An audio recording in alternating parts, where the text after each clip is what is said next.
A college student vanished from her friend's house in the middle of the night while the others were asleep in the next room. No one heard or saw anything unusual, but by morning, she was gone without a trace. What police discovered next would expose a serial predator who had been hunting women in the darkness, leaving a trail of terror that an entire city had failed to see until it was too late. Before we dive into this chilling case, if you're a true crime fan who craves the deep dives into the darkest mysteries, hit that subscribe button right now.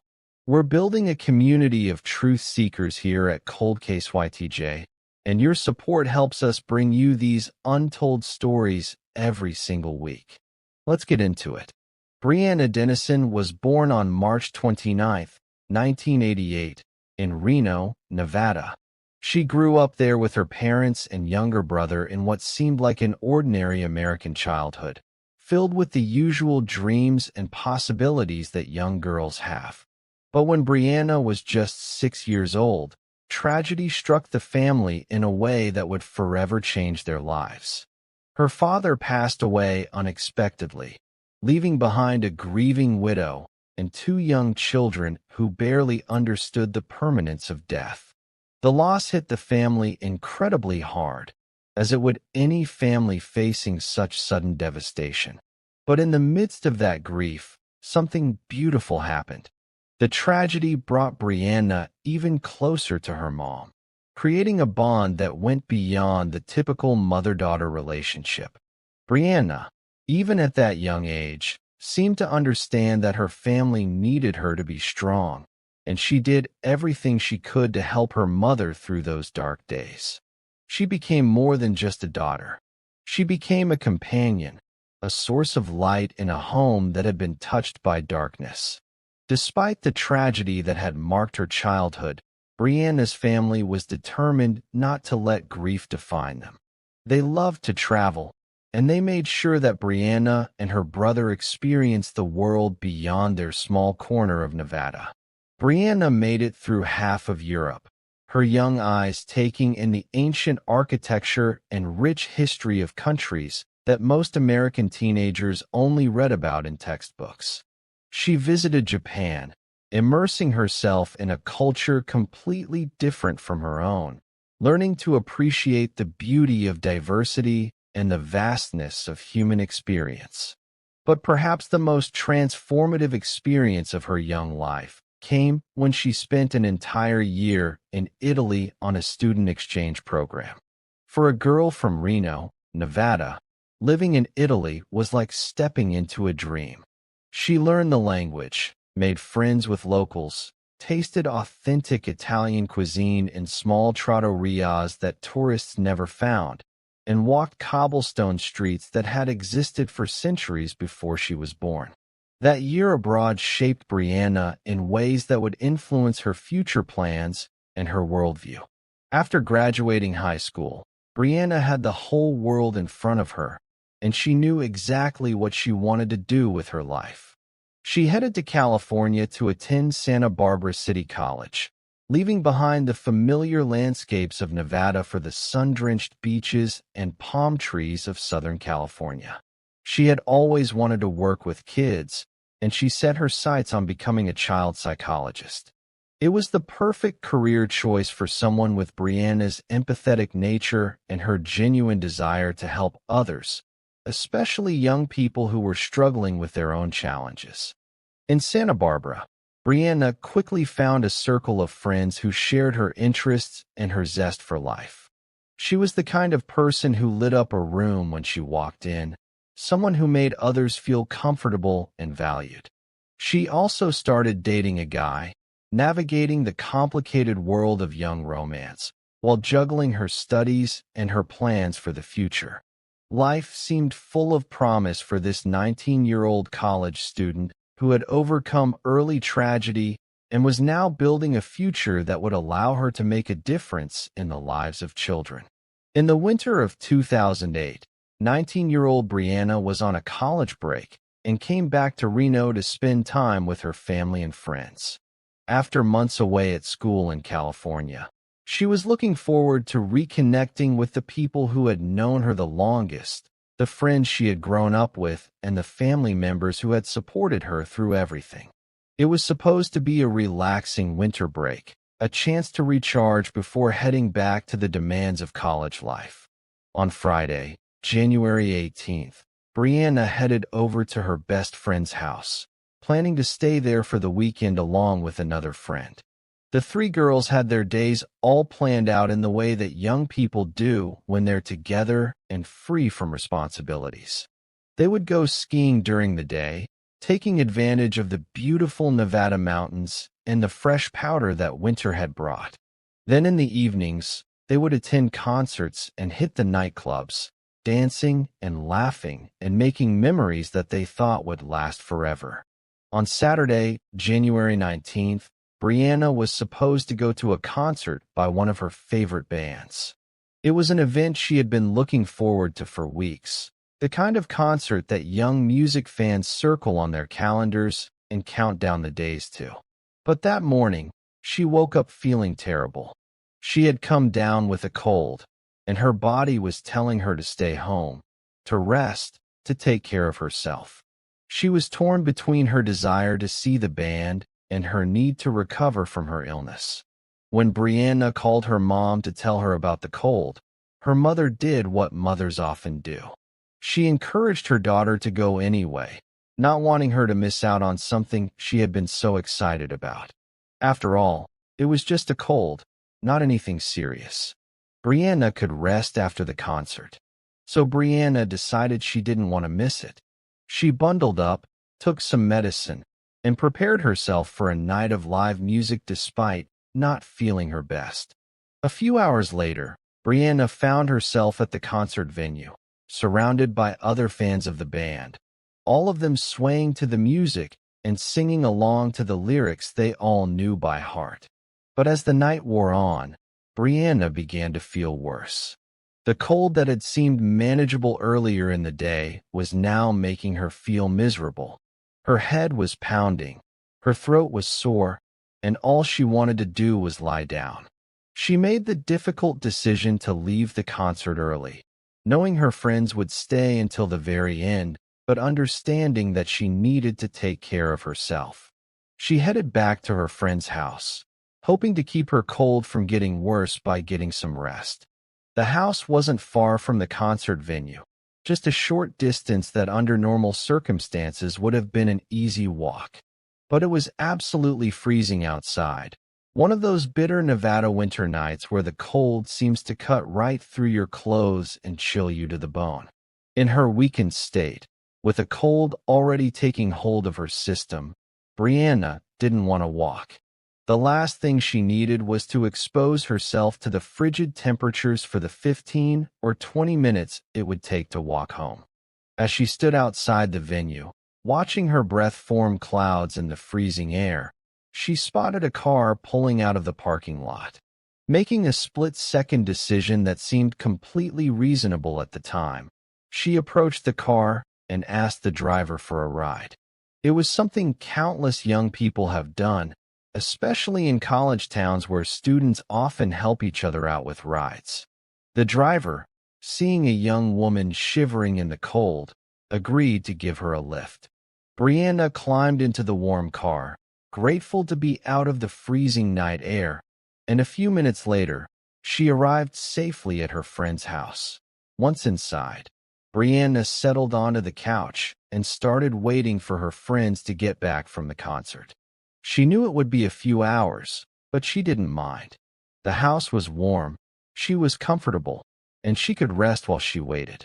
She probably dozed on and off, her body demanding the sleep it needed to fight off the cold that had made her feel so terrible earlier. Her friends showed up around 3:30 in the morning, their faces flushed with excitement from the concert, their voices animated as they talked about the best moments of the show. The girls chatted for a bit, with Brianna hearing all about what she had missed after leaving early. They talked and laughed, that easy conversation that flows between close friends who have known each other for years. But eventually, fatigue caught up with all of them. and they decided it was time to head to bed.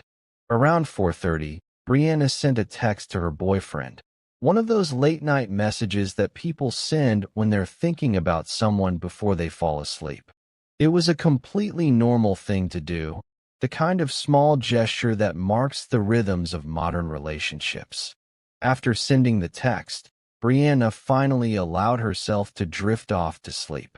Her friends were sleeping in the next room, while Brianna had crashed on the couch in the kitchen. It wasn't the most comfortable sleeping arrangement, but it was perfectly fine for one night, and Brianna was too tired to care.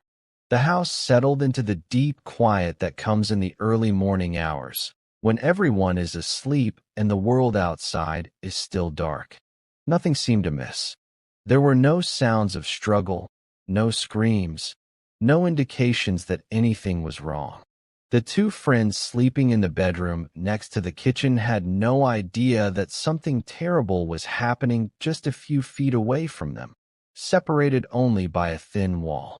But around 9 o'clock in the morning, when the friends got up and started making breakfast, moving around the kitchen with the casual ease of people who are comfortable in each other's homes, they noticed something strange.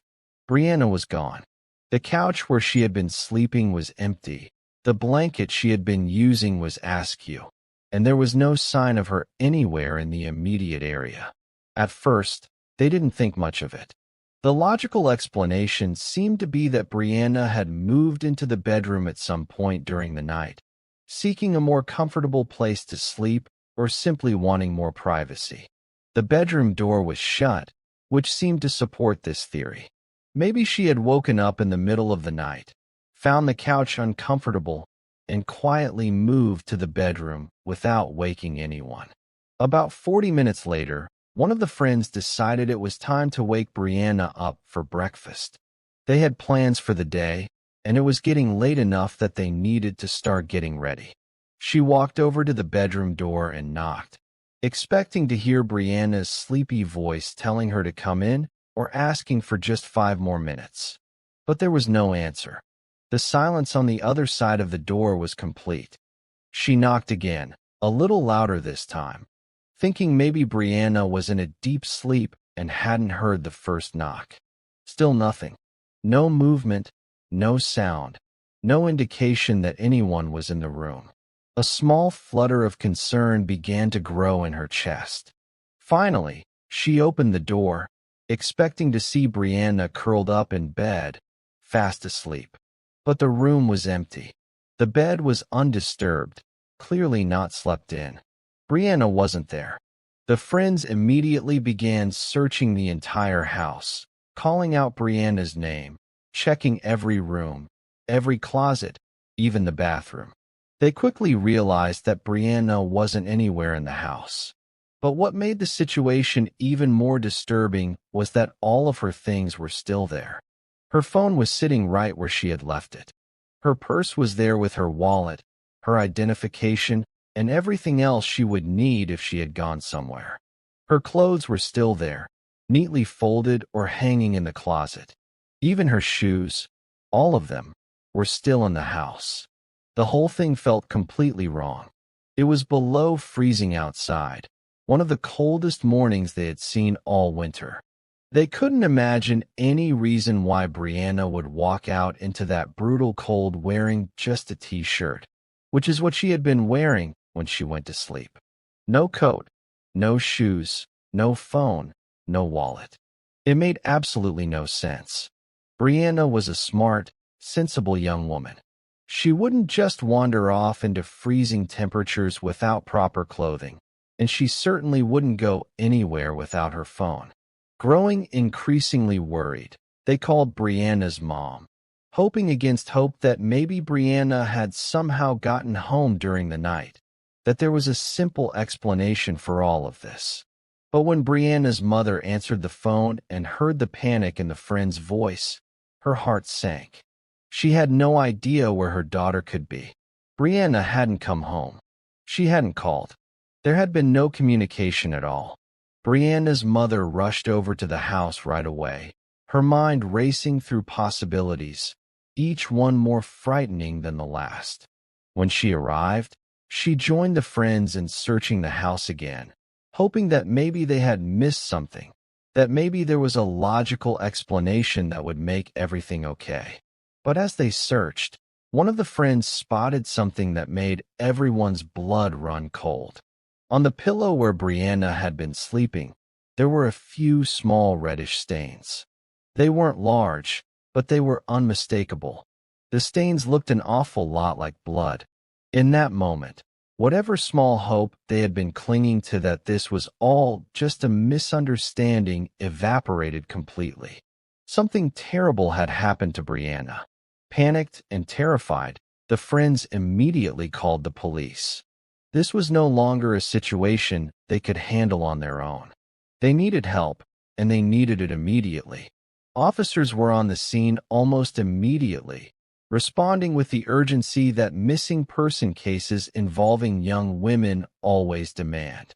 The house was quickly secured as a potential crime scene, and detectives began their preliminary investigation.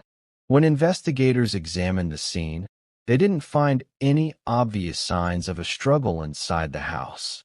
There were no overturned furniture, no broken items, no indications of a violent confrontation.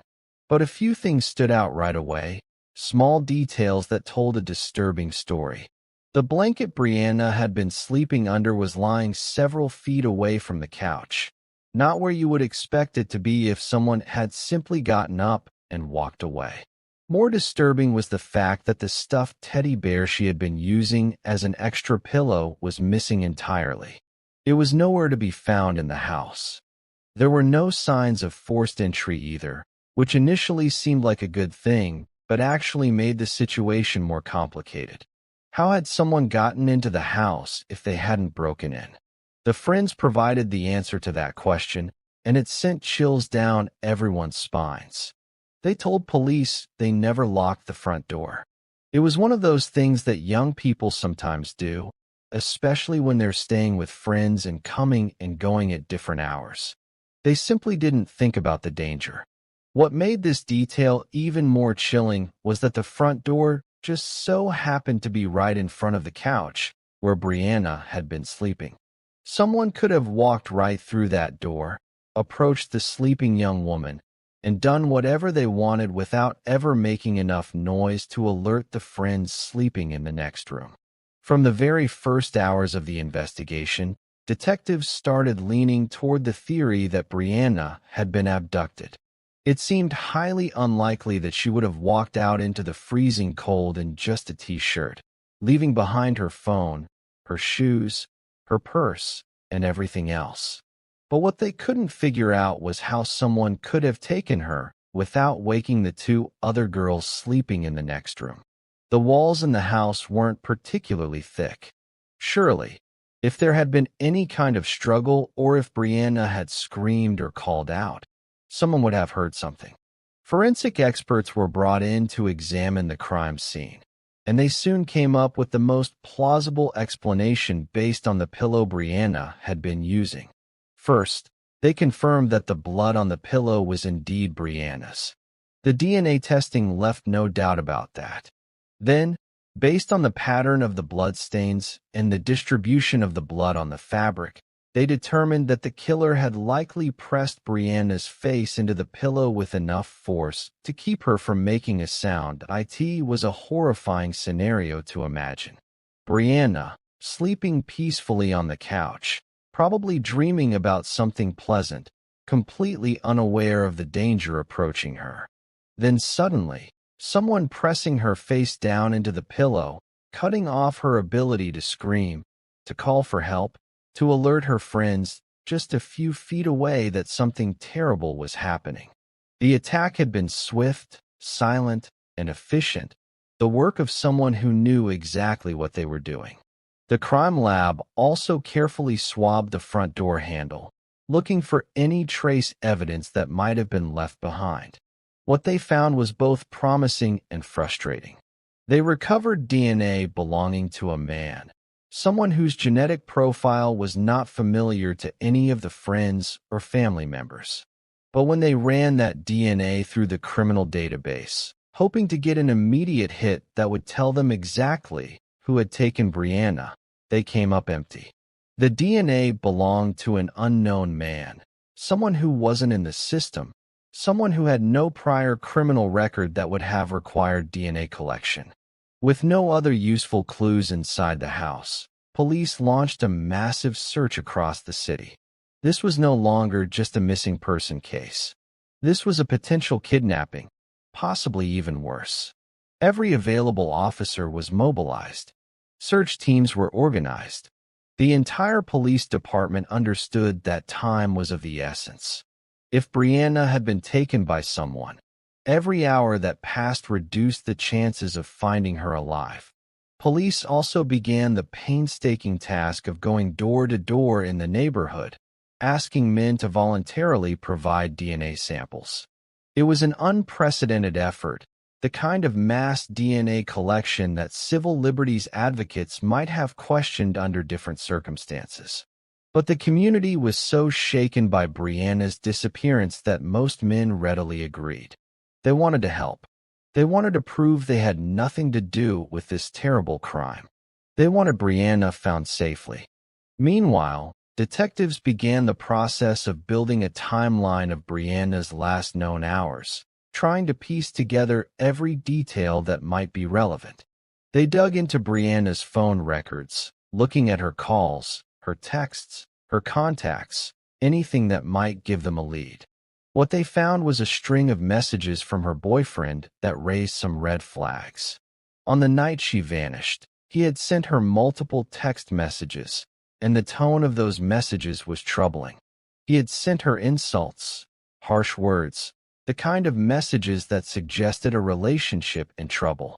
When detectives interviewed Brianna's friends about the boyfriend, they confirmed what the text messages suggested. Brianna and her boyfriend were on the verge of breaking up. The relationship had become toxic, marked by arguments and hurt feelings. In any investigation like this, the boyfriend or romantic partner is always one of the first people investigators look at closely. Statistics show that when a young woman goes missing or is harmed, someone close to her is often responsible. Investigators briefly considered the boyfriend a serious suspect. They brought him in for questioning, examined his phone records, and began checking his whereabouts on the night Brianna disappeared. But as they dug deeper, they were able to confirm something that cleared him completely from their list of suspects. He was in another state at the time Brianna vanished. His alibi was rock solid, verified by multiple witnesses and electronic records that placed him hundreds of miles away from Reno. He couldn't have been involved in the abduction, no matter how troubled their relationship had been. From the very first days after Brianna's disappearance, the case became the biggest news story in the city of Reno. Local television stations ran constant updates, interrupting regular programming with breaking news segments whenever there was any development in the case. Newspapers devoted their front pages to Brianna's story, printing large photographs of her smiling face, hoping that someone, somewhere, might have seen something that could help. But the story didn't stay local for long. Soon, it spread across the entire country, capturing national attention in the way that certain missing person cases do. There was something about Brianna's story that resonated with people, perhaps because she seemed like everyone's daughter, everyone's friend, everyone's neighbor. She was a college student with her whole life ahead of her, someone who had done nothing wrong, nothing to deserve whatever had happened to her. Brianna's photo was plastered on billboards throughout Reno and the surrounding areas.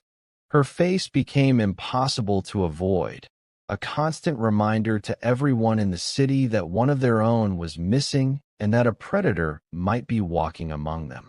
Local media ran constant updates on the case, interviewing anyone who might have information, showing the public what areas had been searched and what areas still needed volunteers.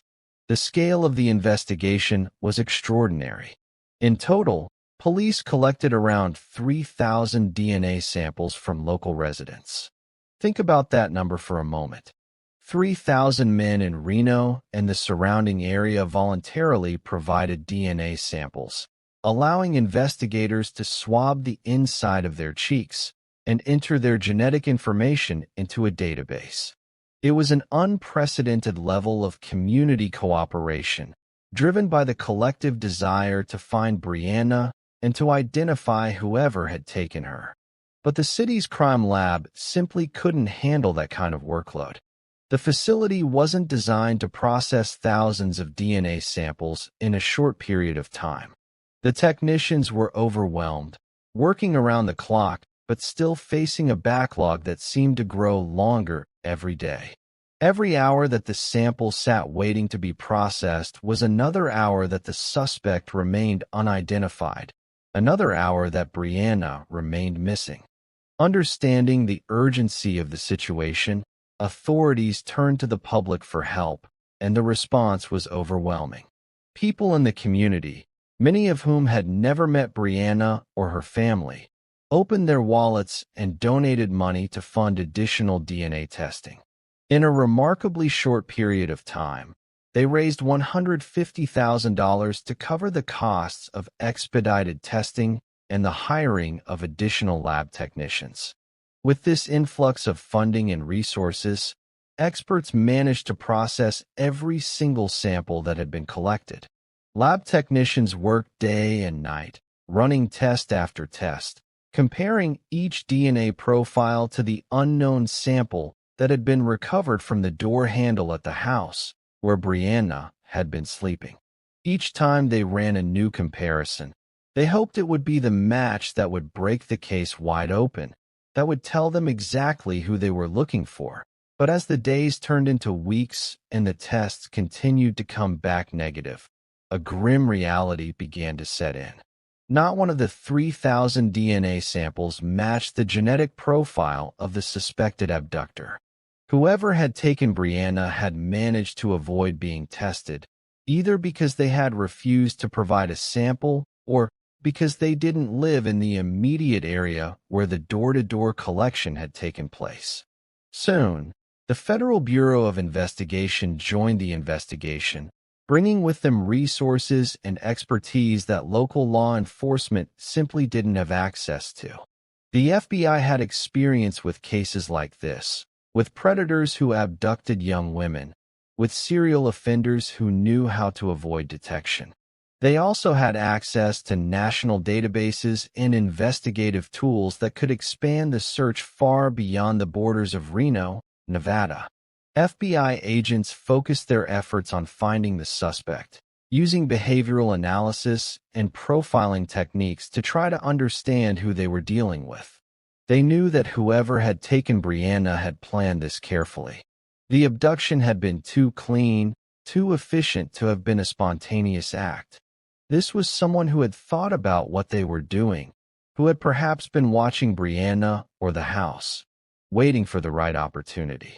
Detectives first looked more closely into the man who had given Brianna a ride home from the concert that night. It was a logical lead to pursue. This man had been one of the last people to see Brianna before she disappeared, and he knew where she was staying. Was it possible that he had dropped her off, waited a few hours for everyone to fall asleep, and then returned to the house to abduct her? After the media reported that police wanted to speak with this man, he came forward voluntarily, which was a good sign. He didn't try to hide or avoid the investigation. He provided a DNA sample without hesitation, and he presented a solid alibi for his whereabouts during the hours when Brianna would have been taken. Multiple witnesses confirmed his story, and his DNA didn't match the sample from the door handle. He was cleared from their list of suspects, though investigators noted his information in case any new evidence emerged that might change their assessment. Another lead came from a man who lived directly across the street from the house where Brianna had been staying. He came forward to tell police about something unusual that had happened that night, something that at the time seemed insignificant, but that now, in light of Brianna's disappearance, took on a much more sinister meaning. He told investigators that he hadn't been sleeping well that night, and was sitting in his living room in the early morning hours, reading a book and trying to tire himself out enough to fall back asleep. Around 5 o'clock in the morning, he noticed a shadow pass in front of his window. It was quick, just a fleeting movement, but it caught his attention because it was so early and there was no reason for anyone to be walking around the neighborhood at that hour. A few seconds after seeing the shadow, he heard someone trying to open his front door. The handle jiggled, turned, and there were sounds of someone pushing against the door, trying to get it open. The man sat frozen in his living room, his heart pounding, wondering who could possibly be trying to enter his home at this hour. The attempts to open the door continued for what felt like forever, but was probably only 30 seconds or so. Then, suddenly, the noise stopped. Whoever had been trying to get in had given up and moved on. At the time, the man had convinced himself that it was just someone drunk who had gotten confused and thought this was their house. It happens sometimes in residential neighborhoods, especially on weekend nights when people had been drinking. He had almost called the police but decided against it, not wanting to make a big deal out of what was probably just an innocent mistake. But now, knowing that a young woman had been abducted from the house directly across the street during that same time period, he wondered if what he had experienced was connected. Had the abductor tried his door first? Had he been randomly checking doors in the neighborhood, looking for an unlocked one that would grant him access to potential victims? With each passing day, the search efforts grew exponentially. This was no longer just a police investigation. It had become a community-wide mission to find Brianna and bring her home safely.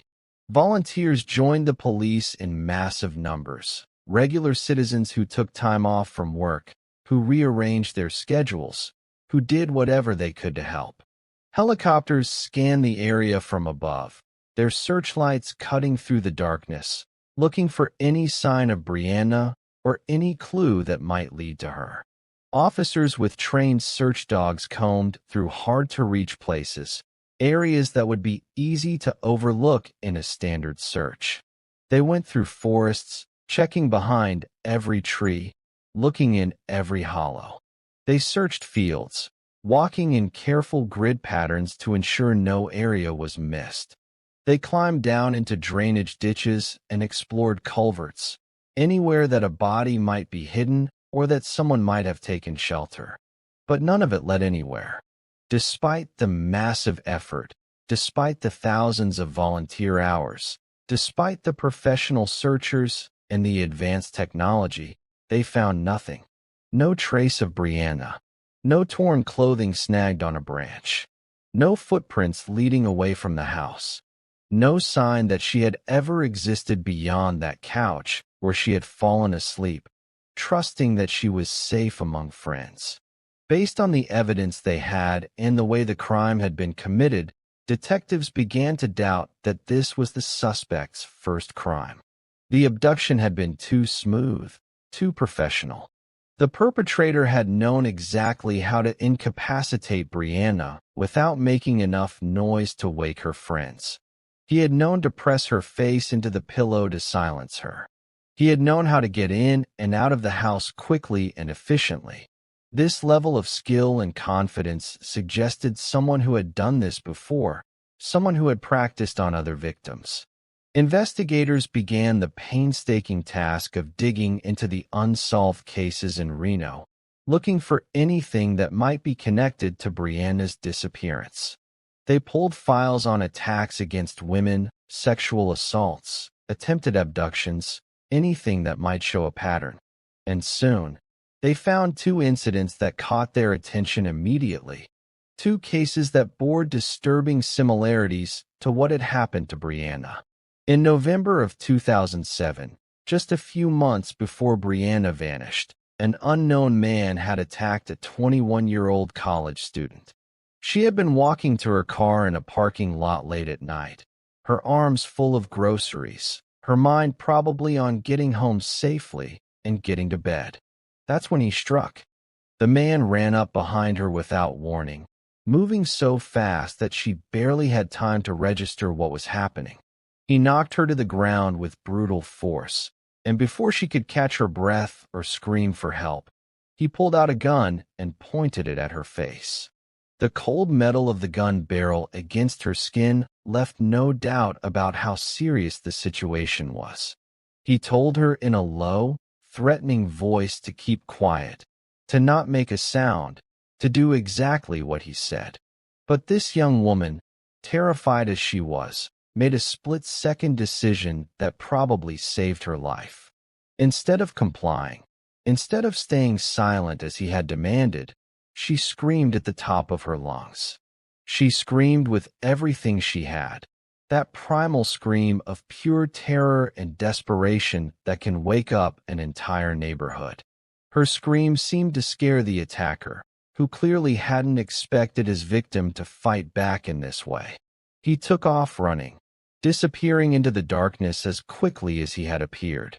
As he ran, something fell from his pocket and landed on the pavement.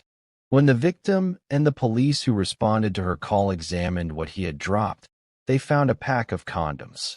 The implication was clear and horrifying. The attacker hadn't just intended to assault her.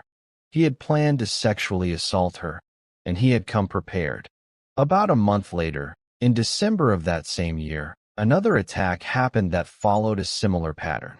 This time, the victim was a 22-year-old student who was standing outside her home, probably getting ready to go inside, maybe looking for her keys in her purse or saying goodbye to someone who had dropped her off.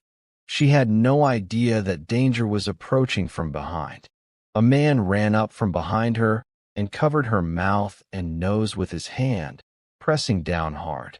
The sudden lack of oxygen combined with the shock of the attack caused her to lose consciousness within seconds. When she woke up, she found herself in the cab of a pickup truck, moving down an unfamiliar road. Her head was pounding, her mind was foggy, and she was trying to understand what had happened to her and where she was being taken. A few minutes later, the driver of the truck pulled over onto a dark, deserted side road. What happened next was something that would haunt the young woman for the rest of her life.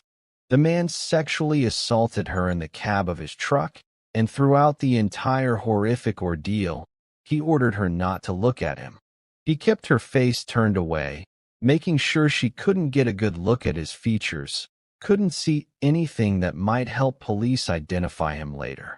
When he was done, when he had satisfied whatever dark urge had driven him to commit this terrible crime, he drove her back to her house.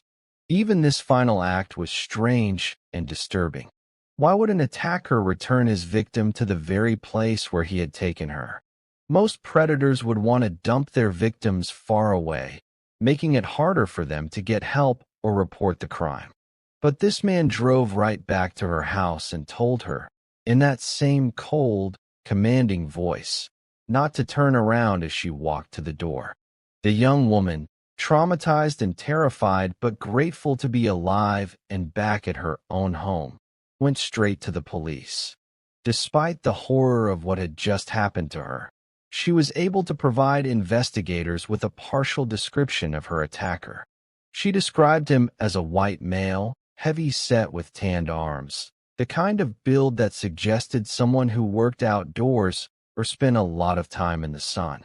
She also provided details about his pickup truck, describing the color, the approximate age of the vehicle, and some distinctive features. But then she added one detail that was particularly chilling, one detail that suggested something even more disturbing about this man's life. Inside the truck, she had noticed a child's shoe. Just one shoe, small, belonging to a young child. The implications were terrifying. Did this violent predator who attacked women in the darkness have a child at home? Was there a family somewhere who had no idea what this man was doing when he left the house at night? There was another disturbing link between the two attacks, a detail that suggested they were connected and that the perpetrator had a specific pattern of behavior. In both cases, the attacker had taken the victim's underwear with him when he left. This wasn't about just committing the assault. He was taking trophies, keeping souvenirs of his crimes. This is behavior that's well documented among serial predators, a way of reliving the crimes later, of maintaining power over their victims even after the physical attack is over. Investigators collected DNA from both women, samples that the attacker had left behind during the assaults. When those samples were analyzed and compared, they came back as a match to each other. The same man had committed both attacks. They were dealing with a serial predator who was escalating, attacking more frequently, becoming bolder. Now, detectives working Brianna's case requested a comparison between this DNA and the sample that had been collected from the door handle at the house where Brianna had been sleeping. When the results came back, they confirmed investigators' worst fears. All three samples matched. The same man who had attacked those two students, who had terrorized them and assaulted them, was the same person who had taken Brianna from her friend's house. This meant several things, all of them deeply troubling. First, they weren't just looking for someone who had abducted Brianna. They were looking for a serial predator who had attacked at least 3 women that they knew about, and there were probably more victims who hadn't come forward. Second, this person was escalating.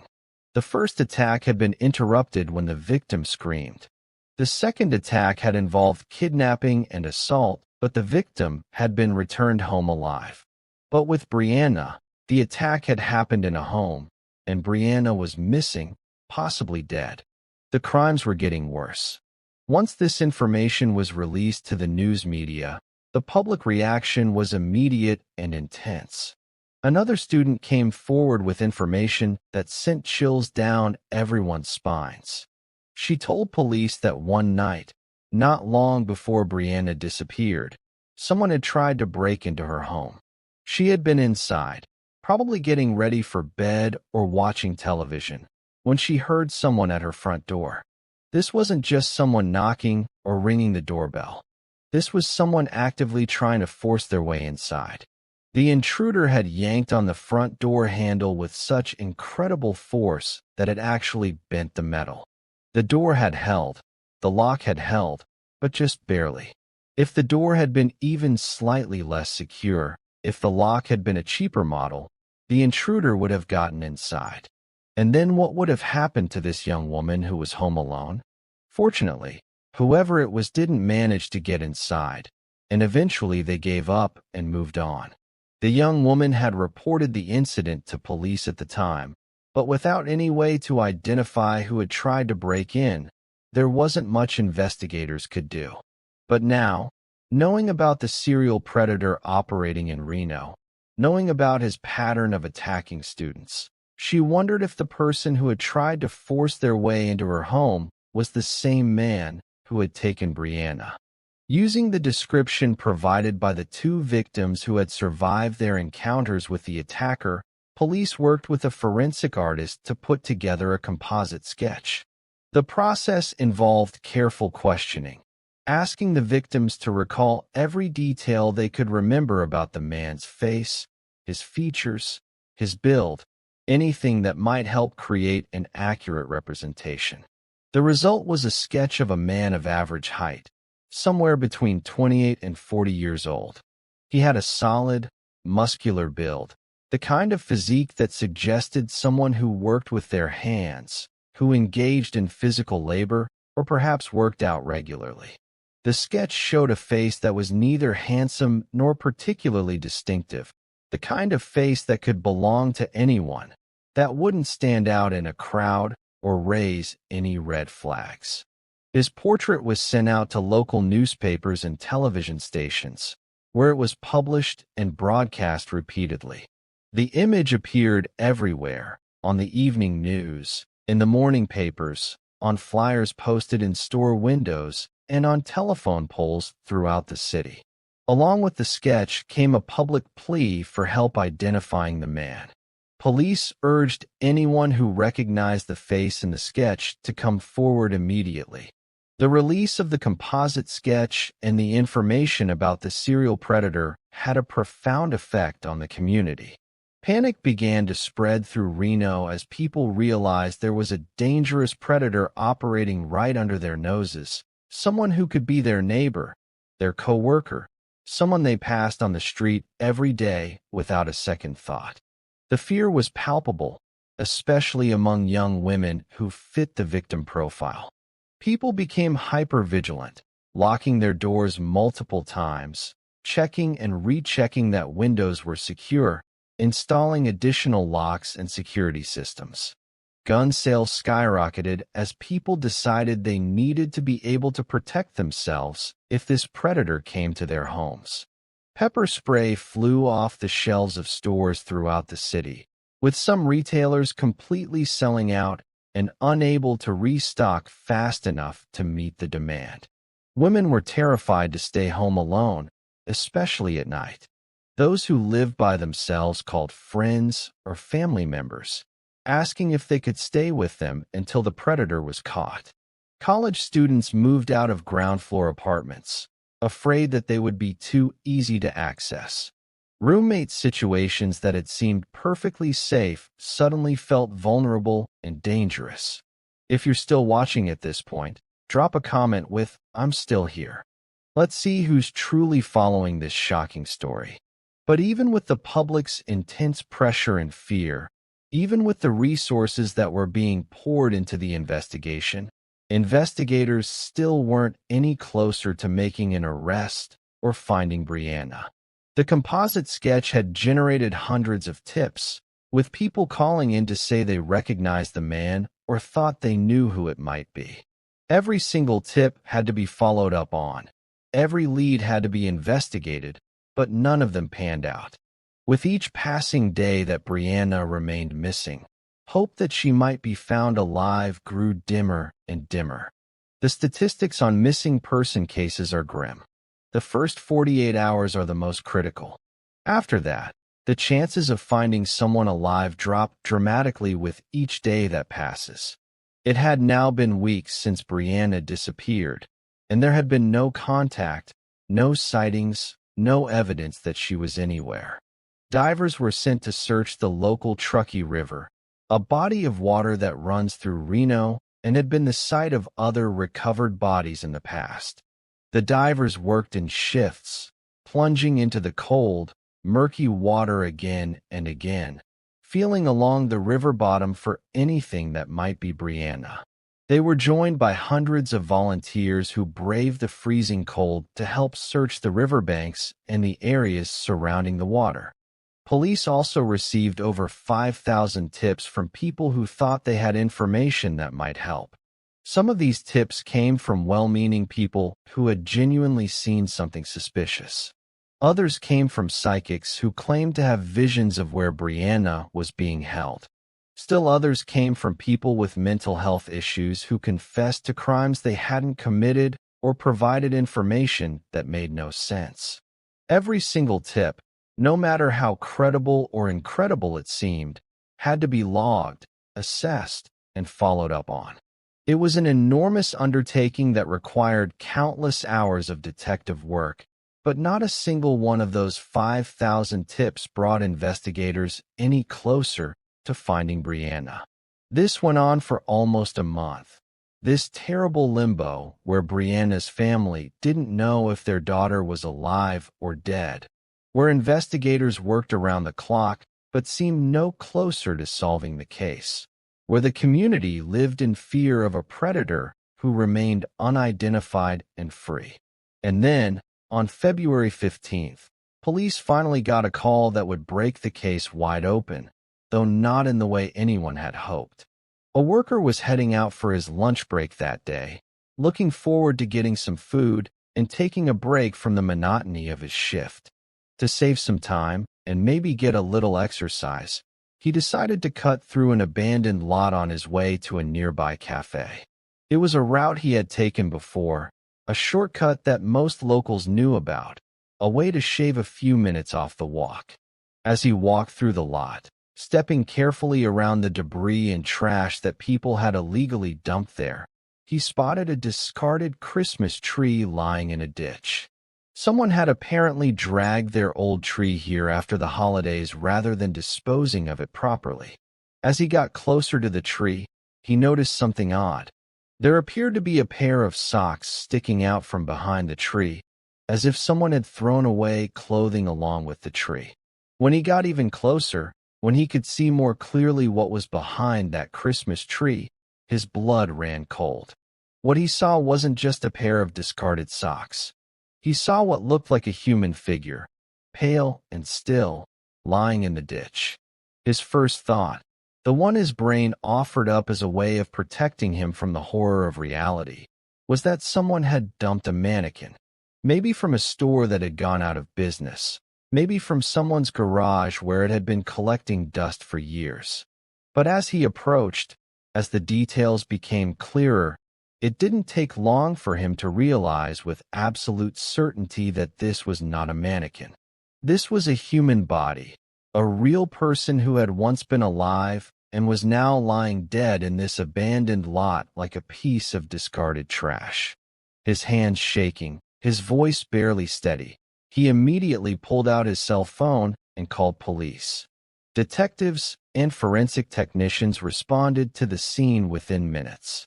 The area was quickly cordoned off with yellow crime scene tape, and investigators began the careful, methodical process of documenting everything before disturbing the body. Photographs were taken from every angle. Measurements were recorded. The surrounding area was searched for any evidence that might have been left behind. The body was then carefully transported to the medical examiner's office, where it would be examined to confirm the identity of the deceased and to determine the cause of death. Even before the official identification came back, investigators had a terrible suspicion about who this was. The location, the timing, the circumstances, all of it pointed to one conclusion. This was Brianna Dennison. When the medical examiner began the examination, the details that emerged were heartbreaking and horrifying. The victim was completely naked except for a pair of socks, the same socks that had first caught the worker's attention. Lying next to the body were two pairs of women's underwear, carefully placed there by whoever had dumped the body. The medical examiner confirmed what everyone had feared. The deceased was indeed Brianna Dennison, the young woman who had disappeared from her friend's couch almost a month earlier had been dead this entire time. While searchers combed the city looking for her, while her family held out hope that she might still be alive, while the community prayed for her safe return. The cause of death was determined to be strangulation, and based on the specific marks on Brianna's neck, the medical examiner concluded that the killer had used a piece of underwear to strangle her. It was a detail that fit with the killer's established pattern, his obsession with taking his victims' underwear as trophies. But this time, he had used that same type of item as a murder weapon. According to the pathologist who performed the autopsy, Brianna had been murdered inside the house where she had been sleeping, not at some secondary location. This meant that her friends had been sleeping just a few feet away when Brianna took her last breaths, when her life was being choked out of her. The killer had murdered her right there on that couch, and then he had carried her body out to his vehicle, driven to the abandoned lot, and dumped her there like garbage. This meant that Brianna had been dead since the very day she disappeared. All the searching, all the hoping, all the prayers had been for someone who was already gone.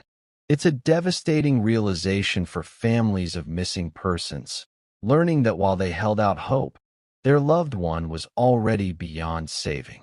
As for the two pairs of underwear found with the body, investigators were able to determine that one pair belonged to Brianna's friend, the one whose house she had been staying at. The friend hadn't even realized that this item was missing from her room. But the second pair wasn't hers, and it didn't belong to Brianna either. Detectives believe that the killer had deliberately left these items at the scene as a message, as a way of taunting police, showing them that he had other victims, other conquests, that he was in control.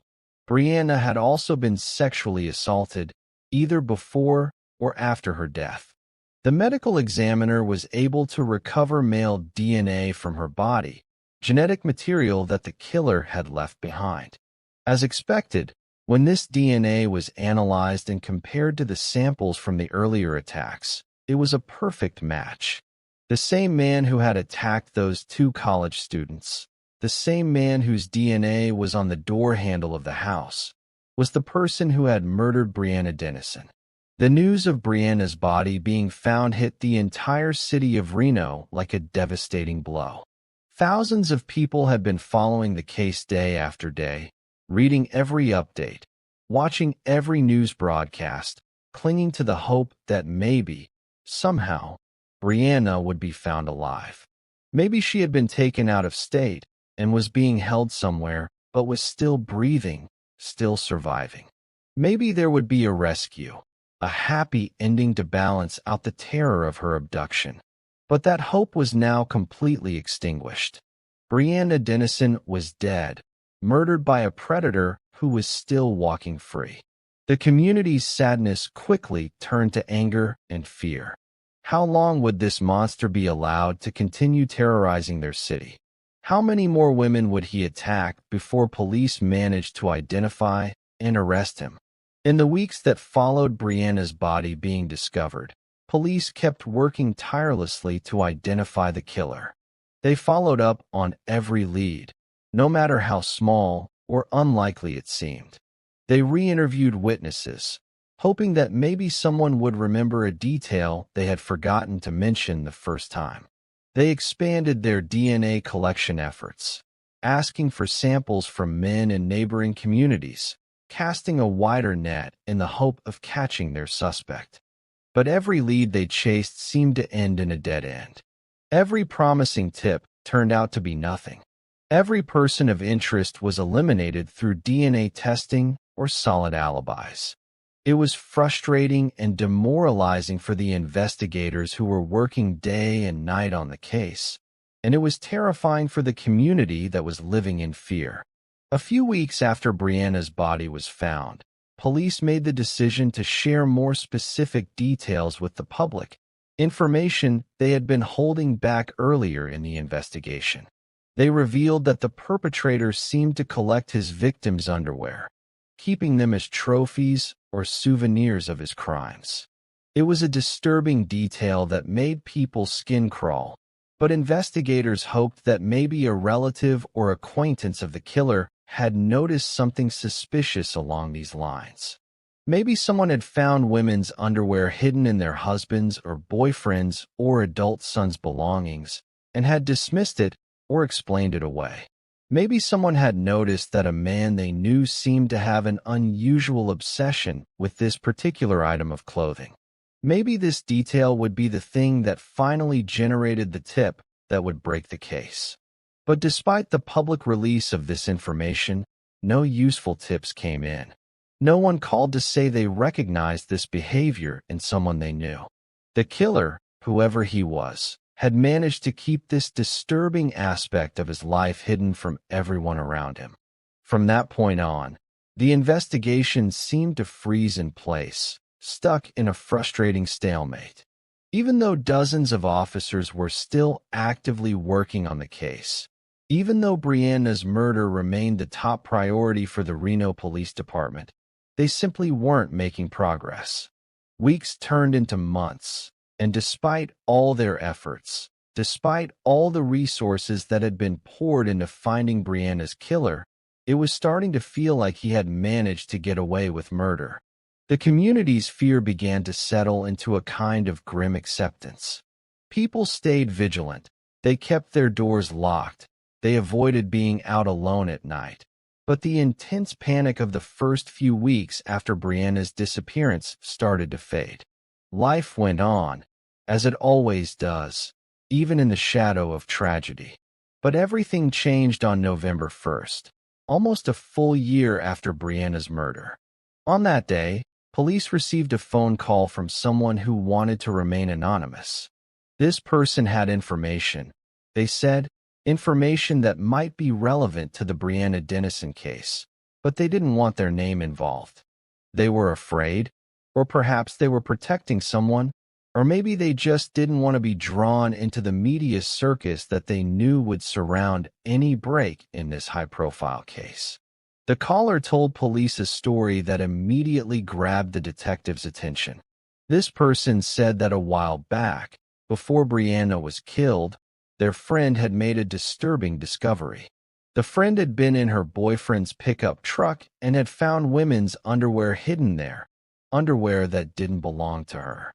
When she confronted her boyfriend about this discovery, asking him to explain why he had other women's underwear in his truck, his excuse sounded beyond suspicious, the kind of explanation that didn't make sense and didn't add up. But there was more to the story, another detail that made this tip seem even more credible.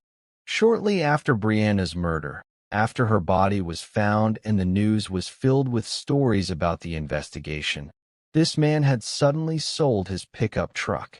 Then, not long after that, he had left town entirely, moving away from Reno without much explanation. The caller provided a name, James Bila. That name was immediately entered into police databases, and investigators began pulling together everything they could find about this 27-year-old man who had suddenly become their prime suspect. What they learned made their blood run cold. James Bila was a former United States Marine, which meant he had military training and discipline. More specifically, he had extensive training in martial arts, which would have given him the skills to overpower victims quickly and efficiently, to control them without making noise, to attack in ways that were swift and brutal. At the time of Brianna's murder, James had been working various construction jobs around Reno. And here's where things got even more interesting. He had spent a significant amount of time working on construction projects near the university, right in the area where Brianna's friend lived. He knew that neighborhood well. He had probably driven through those streets dozens of times. He might have even worked on houses on that very block. Digging deeper into James Bila's background, detectives learned information that was deeply troubling. His ex-girlfriend, when contacted by police, told them that James had a violent streak that went far beyond normal relationship conflicts. She said he had hit her multiple times during their relationship, physical abuse that she had endured before finally getting the courage to leave him. But the violence hadn't been limited to domestic abuse. She told investigators about an incident where James had gotten into an altercation with someone and had pulled out a knife. He had stabbed the person multiple times and had come very close to killing them. It was only luck or perhaps the intervention of others that had prevented a murder. There was also a disturbing incident involving animal cruelty, another red flag that behavioral analysts look for when profiling violent criminals. According to the ex-girlfriend, James had once broken a dog's leg, and he had done it without any reason at all, without any provocation from the animal. He had simply wanted to hurt something, to exert power over a defenseless creature, and he had acted on that impulse. Even with all of this history of violence, James Bila had somehow managed to avoid facing any criminal charges. He had never been arrested, never been convicted, never been entered into the criminal justice system in any way that would have required the collection of his DNA. This meant that when police had conducted their massive DNA collection effort in the weeks after Brianna's disappearance, James Bila's genetic profile was not in the system to compare against the samples they had from the crime scenes. Detectives soon learned that James had moved away from Reno for a period of time, but had recently moved back to the city. This was both good news and bad news. Good news because it meant they could easily find him and keep tabs on him.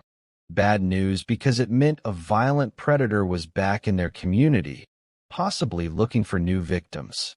Police immediately put James under round-the-clock surveillance. Unmarked cars followed him wherever he went. Detectives tracked his movements, noted where he went, who he talked to, what he did with his time.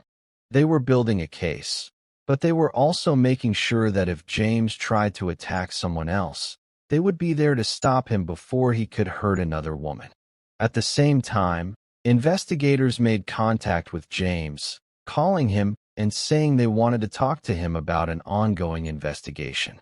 It was a calculated move, designed to see how he would react to police contact. An innocent person, someone with nothing to hide, would typically ask what the investigation was about, would want to know why police wanted to talk to them. But James Bila didn't ask a single question. He simply agreed to meet with detectives, his tone casual, as if police wanting to talk to him was the most normal thing in the world. The next day, James sat down with detectives in an interview room at the police station. They started with basic questions, trying to get a sense of his demeanor, his willingness to cooperate. Then they asked the crucial question, where was he on the night that Brianna Dennison was killed? James claimed that he had been at his girlfriend's place that entire night, that he had been with her and had never left. It was a simple alibi, the kind that's hard to disprove if the girlfriend backs up the story.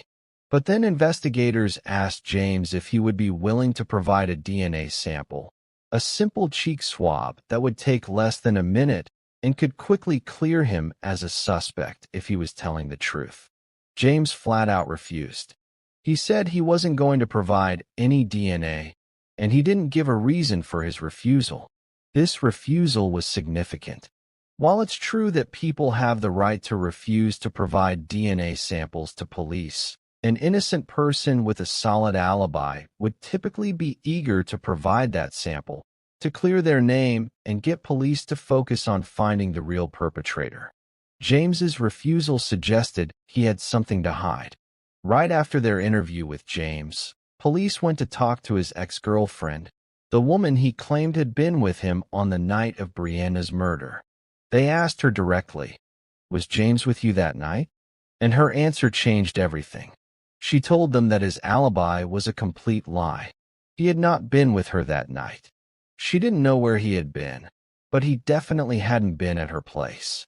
Investigators also learned during this conversation that James and this woman had a 4-year-old son together. Even though they were no longer in a relationship, they shared custody of the child. And this gave detectives an idea, a legal way to get James Bila's DNA without his consent.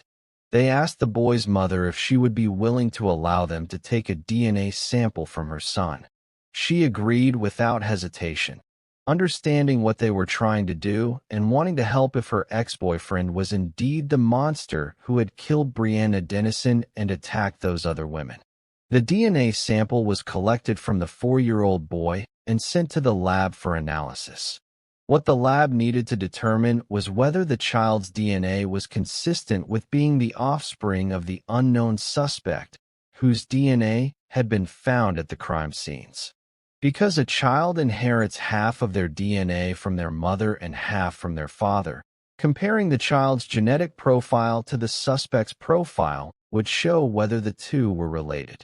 When the lab results came back, they provided the evidence that investigators needed. The killer's DNA was a near-perfect match to the child's paternal DNA, which essentially meant that someone in the boy's immediate family on his father's side was responsible for the crimes. Given that the only male in the child's immediate paternal family was James Bila himself, this was as close to a direct match as they could get without having James's own DNA. Now that they had this evidence, detectives knew they had probable cause to arrest James Bila. They had the DNA connection through his son, they had his false alibi, they had his refusal to provide his own DNA sample, and they had his history of violence toward women. All of it together painted a clear picture of a man who was almost certainly the serial predator who had been terrorizing Reno. James was arrested and charged with a long list of crimes connected to all 3 cases where his DNA had turned up: the 2 sexual assaults from late 2007 and the kidnapping and murder of Brianna Dennison. As he was being arrested, James showed no emotion, no surprise, no indication that this was unexpected. He simply went along with the officers, calm and quiet, as if being arrested for murder was just another ordinary event in his life. Even after his arrest, even when confronted with all the evidence against him, James Bila refused to admit any guilt. He denied attacking those women. He denied abducting and murdering Brianna Dennison. He claimed that police had the wrong person, that the evidence was mistaken, that he was innocent of all charges. James was sent to jail to await trial, held without bail given the severity of the charges and the danger he posed to the community. While he sat in his cell, investigators continued building their case, looking for additional evidence that would seal his conviction. When detectives spoke with James's father, they learned more about his son's troubled history.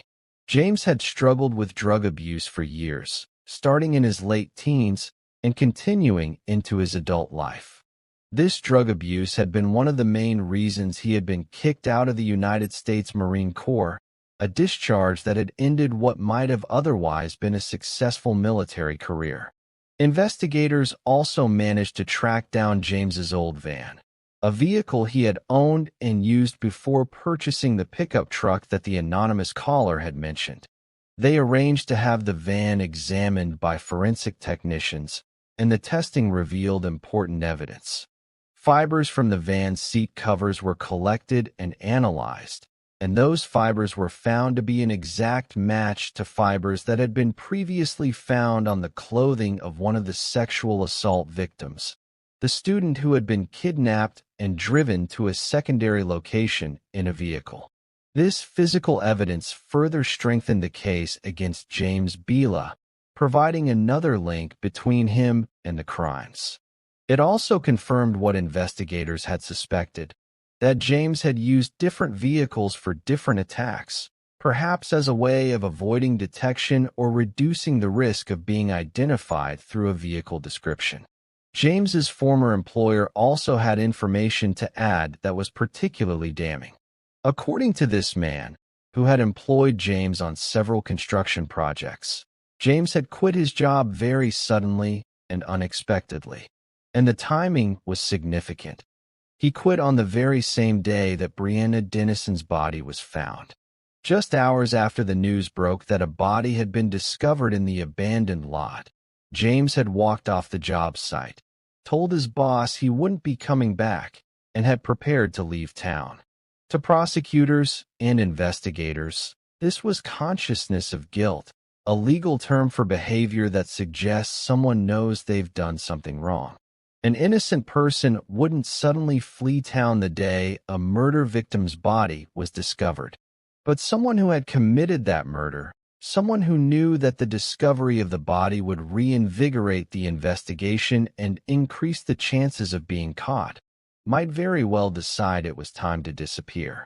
When the trial finally began, the courtroom was packed with spectators, journalists, and members of Brianna's family who had waited years for this moment. They wanted to see justice served for Brianna, wanted to look into the eyes of the man who had taken her life and stolen her future. James Bila's attorney faced an incredibly difficult task. The evidence against his client was overwhelming. DNA evidence, fiber evidence, false alibis, suspicious behavior, a history of violence. But the attorney did his best, trying to argue that the cases weren't necessarily connected to each other, that each crime had different elements that suggested they might have been committed by different people. He pointed to differences in how the attacks were carried out, differences in the specific acts committed, differences in outcomes. He tried to suggest that just because the DNA matched didn't mean his client had committed all of these crimes. Perhaps the DNA had been planted. Perhaps the testing had been flawed. Perhaps there was some other explanation that would create reasonable doubt in the minds of the jurors. But these claims and arguments didn't hold much weight in the face of the prosecution's long list of evidence. The prosecutors methodically presented each piece of evidence, each witness, each expert opinion, building a case that was virtually impossible to refute. They showed how the DNA connected all the crimes. They presented the fiber evidence. They called witnesses who testified about James's violent behavior and his suspicious actions after Brianna's body was discovered. And then there was James's own behavior during the trial, which certainly didn't help his case. Throughout the proceedings, as witnesses testified about the horrible things that had been done to these young women, as Brianna's family members broke down in tears, as the prosecutor described in detail how Brianna had been strangled to death, James Bila sat at the defense table with a disturbing expression on his face. He smiled. He smirked. He seemed almost amused by the proceedings, as if the trial was entertainment rather than a life-or-death matter. This behavior was noted by the jurors, by the judge, by everyone in the courtroom.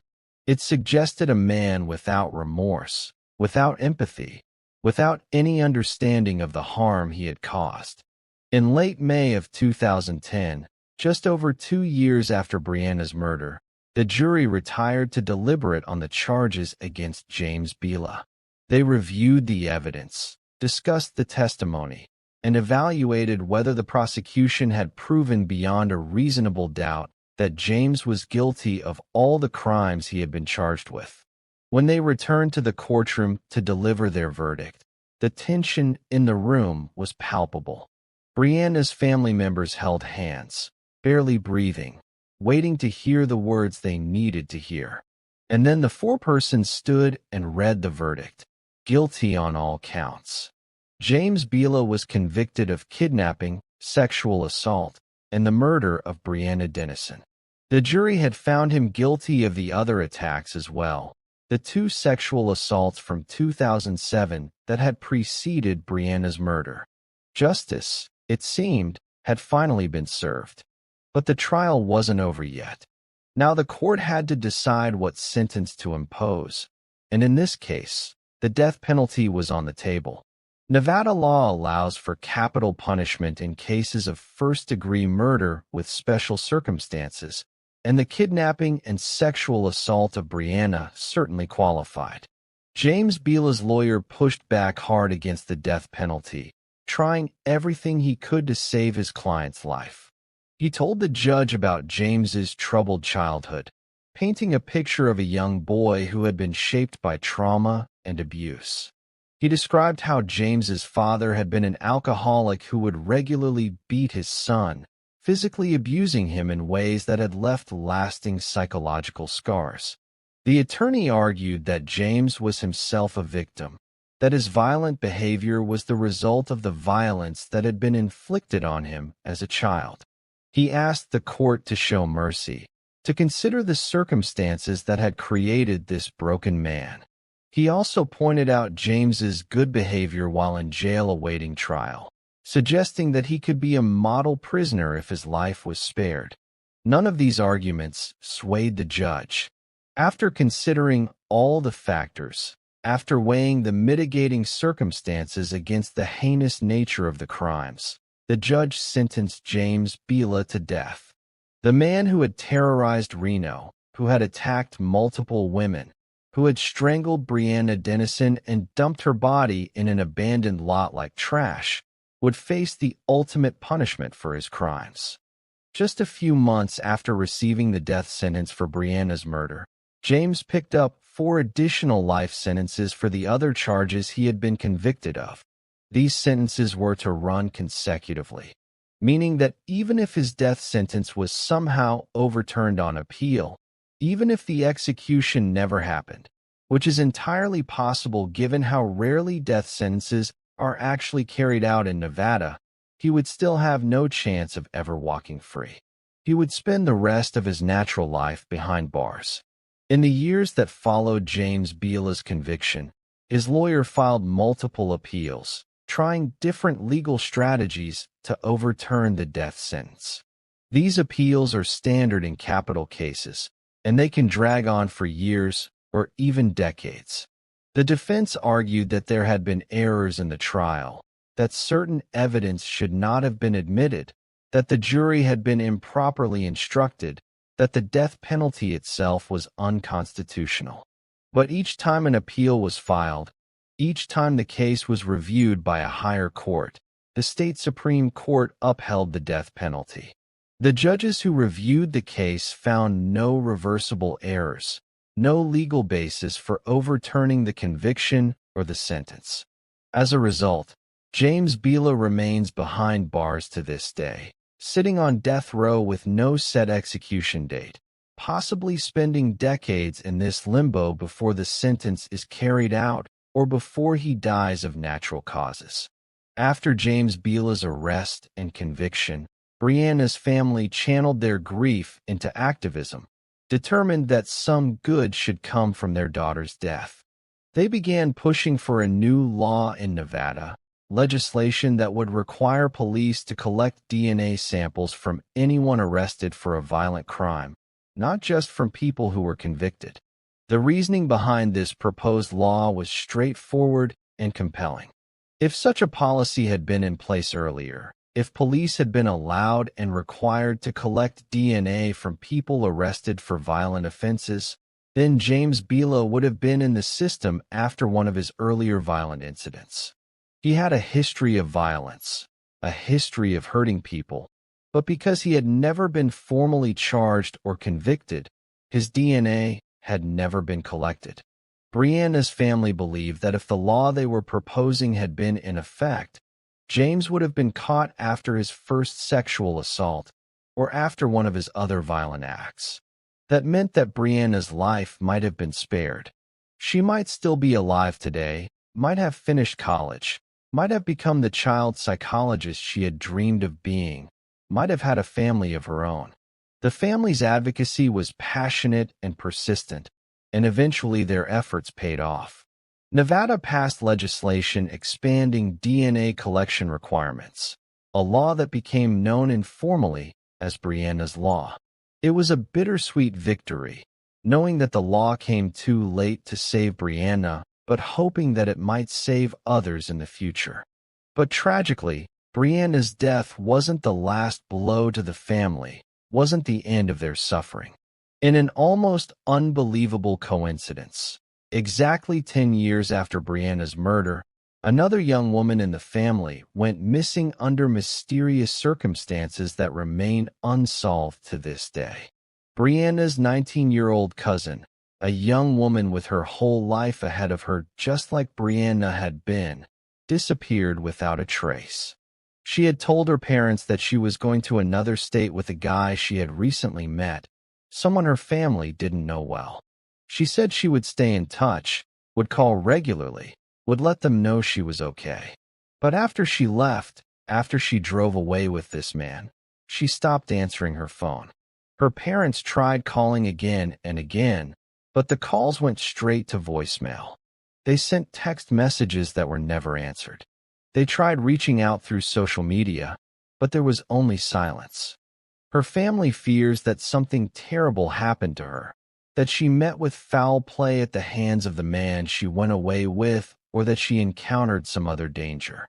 They have reported her missing, have worked with police in multiple states, have done everything they can to find her. But years later, she still hasn't been found. There have been no confirmed sightings, no leads that have panned out, no body discovered. The family still holds out hope that one day she'll come home, that somehow she's alive somewhere and will eventually make contact. But with each passing year, that hope becomes harder to maintain. They have lost one daughter to violence, and now another young woman in the family has vanished, leaving them to wonder if there's some curse hanging over them, if they're destined to lose the young women they love. The story of Brianna Dennison is one that reminds us of the fragility of life, of how quickly everything can change. On that January night in 2008, Brianna went to sleep on her friend's couch, probably thinking about the fun she would have the next day, maybe thinking about her future and her plans to become a child psychologist. She had no way of knowing that a predator was about to enter that house, that her life would end that very night. Her case also reminds us of the importance of securing our homes, of not taking safety for granted even in neighborhoods that seem safe. The friends who didn't lock their front door that night have had to live with that decision ever since, wondering if things might have turned out differently if that door had been locked, if it had been just one more barrier that the killer would have had to overcome. But perhaps most importantly, Brianna's story reminds us of the dedication of law enforcement officers and forensic experts who worked tirelessly to solve this case, who refused to give up even when the investigation seemed to be going nowhere. The DNA evidence that eventually led to James Biela's arrest was collected meticulously, preserved carefully, and analyzed with precision. Without that scientific evidence, without those dedicated professionals doing their jobs with excellence, James Biela might still be free today, might still be attacking women, might have killed again. The community of Reno showed incredible resilience throughout this ordeal, coming together to support Brianna's family, to volunteer in search efforts, to donate money for DNA testing, to provide tips to police even when those tips didn't pan out. It was a reminder that in times of tragedy, communities can be a source of strength and hope. And now, as we close this chapter of Brianna's story, we remember her not just as a victim, but as a vibrant young woman who loved to travel, who cared deeply about helping children, who was loved by her family and friends. Her life was cut short by senseless violence, but her memory lives on, preserved by those who loved her and honored through the law that bears her name. This case reminds us that evil can lurk in the most unsuspecting places, that the person who seems normal on the outside might be hiding dark secrets and violent impulses. It reminds us that serial predators don't always look like monsters. Sometimes they look like everyone else, like the guy working construction down the street, like the former Marine who might seem honorable based on his service. But it also reminds us that justice, though sometimes delayed, can still prevail. It took almost a year to arrest James Biela, and then another year and a half until he was convicted.